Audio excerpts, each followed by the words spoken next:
પાટણની ઐતિહાસિક શ્રીમંત ફતેસિંહરાવ લાઇબ્રેરી દ્વારા સ્વર્ગસ્થ કીર્તિકુમાર જયસુખરામ પારધીના સૌજન્યથી ચાલતા મને જાણો કાર્યક્રમ અંતર્ગત રવિવારે લેખક ગુણવંત શાહ દ્વારા લખાયેલા મહાભારતના પુસ્તકમાંથી ખાસ દ્રૌપદીના પાત્ર પર વક્તા શ્રી કાંતિભાઈ સુથાર દ્વારા મનનીય રીતે પ્રકાશ પાડવામાં આવ્યો હતો.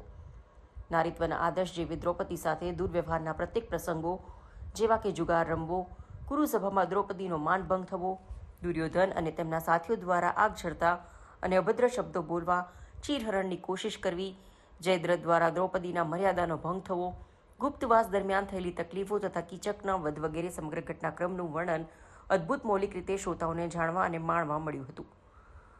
આ પ્રસંગે પ્રમુખ ડોક્ટર શૈલેષ સોમપુરા દ્વારા સ્વાગત કરી આગામી કાર્યક્રમો, પુસ્તક દિવસની ઉજવણી તથા દિવ્યાંગોના સ્નેહમિલનની જાણકારી આપવામાં આવી હતી. મૂકવાને એમનો કોઈ અધિકાર પહોંચતો નથી.